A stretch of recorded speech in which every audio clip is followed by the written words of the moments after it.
जय श्री कृष्ण। श्रीमद् भगवद गीता जी का महात्मा। यदि कोई व्यक्ति गीता जी का पाठ करता है और उसके महात्मा का पाठ नहीं करता तो उसका पाठ विफल हो जाता है और उसे पुण्य की गति नहीं मिलती है। महात्मा सहित गीता मार्ग मनुष्य को दुर्लभ गति प्रदान करता है। श्रीमद् भगवद गीता भगवान श्री कृष्ण के मुख से प्रकट हुई है और गीता का प्रत्येक शब्द स्वयं भगवान श्री कृष्ण ने कहा है। इस वाणी को सुनने और सुनाने वाले के पाप नष्ट हो जाते हैं। गीता रूपी शास्त्र का नियमित पाठ करने से व्यक्ति जन्म मरण के बंधन से मुक्त हो जाता है। गीता सभी वेदों और उपनिषदों का सार है। भगवान श्री कृष्ण ने सबसे पहले यह अमृत अर्जुन को पिलाया था। गीता का पाठ भगवान श्री कृष्ण का नाम जपना और उनकी सेवा करना संसार को सुखी बनाता है। धारो उवाच भगव भक्ति व्यर भरिणी चारिणी प्रारब्ध भुंज मास कथा भवती है प्रभु। एक बार धारा यानी कि पृथ्वी ने भगवान श्री विष्णु से पूछा, हे प्रभु, मनुष्य अपने प्रारब्ध कर्मों को भोगते हुए आपकी अखंड भक्ति कैसे कर सकता है? तो भगवान श्री हरि यानी कि श्री विष्णु ने कहा, हे धरिणी, मृत्यु से पीड़ित मनुष्य अपनी रातें गीता के अध्ययन में व्यतीत करता है। गीता का पाठ करने वाले ही संसार में सुखी होता है और अंत में मोक्ष को प्राप्त करता है। जिस प्रकार जल कमल के पत्ते को स्पर्श नहीं करता, उसी प्रकार गीता के वाचक या श्रोता को पाप स्पर्श नहीं करते। जहाँ पे गीता का कोई शास्त्र या ग्रंथ हो और जहाँ नित्य पाठ होता हो, वहाँ प्रयाग सहित सभी तीर्थों को आकर निवास करते हैं। मैं स्वयं देवताओं, ऋषियों, योगियों, नागों, नारद, उद्धव और पार्षदों के साथ साथ गोपों और गोशिकाओं में भी साथ आकर रहता हूँ। साथ ही जहाँ नित्य गीत पाठ होता हो, वहाँ तत्काल आकर उपलब्ध हो जाता हूँ। ये पृथ्वी मेरा वहाँ स्थायी निवास है। मैं गीता के शरण में रहता हूँ। मेरा ही धाम है गीता जी। गीता के आधार पर मैं तीनों लोकों का पालन करता हूँ। मेरी सर्वोत्तम विद्या है जो ब्रह्म है और अविनाशी है, आत्मसार है। भगवान कृष्ण द्वारा अर्जुन को गीता का उपदेश परमानंद रूप और तत्वों के अर्थ से भरा ज्ञान है। जो भी कोई श्रद्धा पूर्वक 18 अध्याय का नियमित पाठ करता है वह परम पद प्राप्त करता है। जो व्यक्ति संपूर्ण नियमित पाठ करने में असमर्थ है, यदि वह 9 अध्यायों का नियमित पाठ करता है तो उसे गोदान पुण्य प्राप्त होता है। 6 अध्यायों का नियमित पाठ करने वाले को गंगा स्नान का फल मिलता है और 3 अध्यायों का नियमित पाठ करने वाले को सोम यज्ञ का फल मिलता है। जो प्रतिदिन 1 अध्याय का नियमित श्रद्धा पूर्वक पाठ करता है वह शिव का गण बन जाता है और सदैव कैलाश में निवास करता है। हे पृथ्वी, इस श्लोक के चौथे भाग का नियमित पाठ करने वाले मनुष्य एक मनवंतर तक मनुष्य के रूप में रहता है। श्रीमद् भगवत गीता के 10, 7, 5, 4, 2, 3, 1 या आधा भी श्लोक का नियमित पाठ करता है तो वह 10,000 वर्षों तक चंद्रलोक को प्राप्त करता है। जो भी मनुष्य गीता के अध्ययन में सम्मिलित होकर मरता है उसको कोई निम्न शरीर नहीं मिलता। वह मन्व योनि में जन्म लेता है और गीता का अध्ययन कर उत्कृष्ट मुक्ति को प्राप्त करता है। गीता का तात्पर्य यही है कि इसको सुनने वाले भी महापापी हो तो भी वह वैकुंठ को प्राप्त करता है और उसका भोग करता है। जो नित्य गीता के अर्थ का ध्यान करता है वह जीवन में मुक्त होता है और मृत्यु के बाद भी सर्वोच्च हो जाता है। गीता की शरण में ही जनक आदि अनेक राजाओं निष्पाप हुए हैं और लोक को प्रसिद्ध हुए हैं। गीता के आश्रय से वह परम हो गया है। यदि कोई व्यक्ति गीता का नियमित पाठ करता है और महात्मा का पाठ नहीं करता तो उसके पाठ विफल हो जाते हैं। महात्मा सहित गीता मार्ग मनुष्य को दुर्लभ गति प्रदान करता है। सूत उवाच महात्मन मेदत्व गीतया माया प्रोक्त सनात्मात्म मैं गीतंते च पथस्तस्तु यदुत्प तत्काल लभेत। सूत जी ने कहा, मैंने आपको गीता जी के इस सनातन महात्मा की व्याख्या की है। जो इस महात्मा का पाठ करता है उसे उत्तम फल की प्राप्ति होती है। श्री वराह पुराण में वर्णित गीता महात्मा का पाठ यही समाप्त होता है। शौनक उवाच गीतयथैव महात्मा यथा प्रकृत में वद पुराण मुनि वोक्त्र व्यासेन श्रुति नोदितम।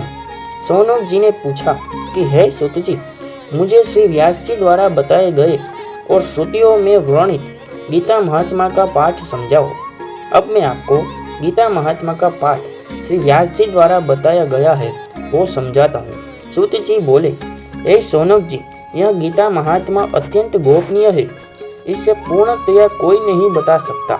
गीता महात्मा को भगवान पूरी तरह से नहीं जानते और कुछ अर्जुन भी नहीं जानते हैं। व्यास, सुखदेव, याज्ञवल्क्य और जनक आदि उन्हें थोड़ा बहुत जानते हैं, दूसरे लोग अफवाह सुनते हैं।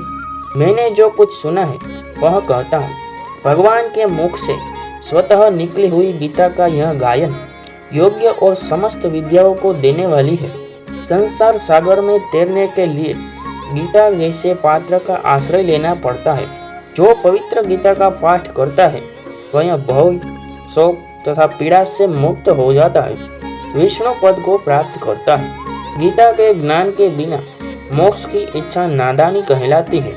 जो व्यक्ति नियमित रूप से गीता शास्त्र का अध्ययन करता है वह देवकोटि का व्यक्ति होता है। पानी के साथ जैसे स्नान करने से मैल दूर हो जाता है, वैसे ही गीता रूपी गंगा में स्नान करने से संसार का मैल दूर हो जाता है। जो गीता का पाठ नहीं करता, जिसे गीता का ज्ञान नहीं है और गीता में थोड़ी आस्था है, वह आवारा सुअर के समान है। यदि वह गीता पढ़ता है लेकिन उसका अर्थ नहीं जानता तो उस ज्ञान का क्या उपयोग है। जाप भी उसी प्रकार करना चाहिए जैसा इसमें दिखाया गया है। जो ज्ञान गीता में नहीं है उसकी वेदों में और वेदांत में निंदा की गई है, इसलिए वह व्यर्थ है। जो मनुष्य सोते, जागते, बोलते, चलते, खड़े, बैठे गीता का मनन या श्रवण या अर्थ करता है, उसे मोक्ष की प्राप्ति निश्चित है। योगी का स्थान, सिद्धों का स्थान, जो संत सभा में या भक्तों के सामने गीता का पाठ करता है उसे परम गति प्राप्त होती है। गीता का नियमित पाठ करने वाले अश्वमेधादि को यज्ञों का फल मिलता है। जो गीता का अर्थ सुनता है, गाता है और दूसरों को सुनाता है वह परम पद को प्राप्त करता है। जिस घर में गीता की पूजा की जाती है वहाँ कष्ट और रोग नष्ट हो जाते हैं। उसे श्राप या पाप का अनुभव भी नहीं होता। काम, क्रोध, लोभ, मोह, माया और ईर्ष्या, इन 6 शत्रु से गीता का पाठ करने वाले को कोई हानि नहीं होती है। जहाँ गीता का नित्य आनंद है वहीं भगवान का वास है। नहाया हो या नहीं, पवित्र हो या अशुद्ध, पर ईश्वर के विराट स्वरूप का स्मरण सदैव हमें पवित्रता प्रदान करता है। जो मनुष्य सब जगह अन्न खाता है और सब प्रकार के दान लेता है, यदि वह गीता का पाठ करता है तो वह पाप से कभी भस्म नहीं होता। गीता में रात्रि में रहने वाला पूर्ण अग्निहोत्री सदैव जप करने वाला सक्रिय और विद्वान है।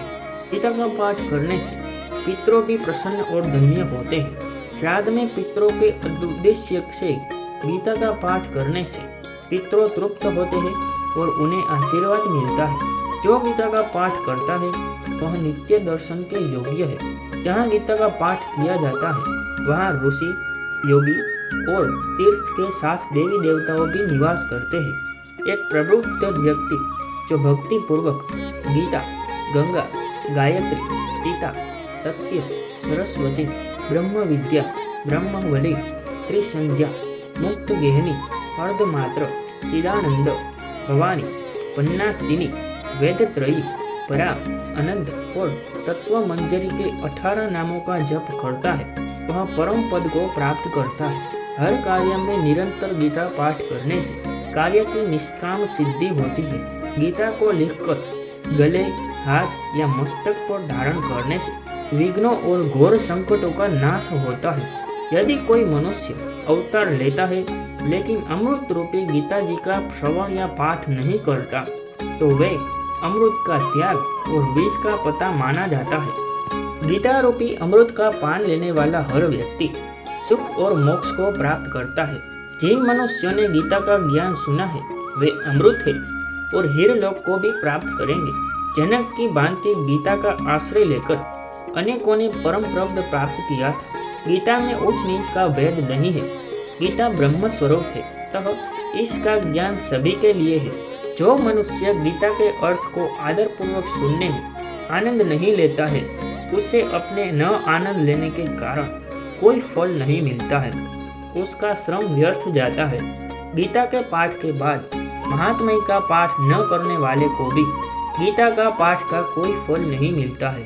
इन महात्माओं के साथ यदि कोई गीता का पाठ करे या श्रद्धा से सुने तो दुर्लभ हो जाता है। जो गीता के इस सनातन महात्म्य का पाठ अंत में करता है, उससे स्वतः ही समस्त फलों की प्राप्ति होने लगती है।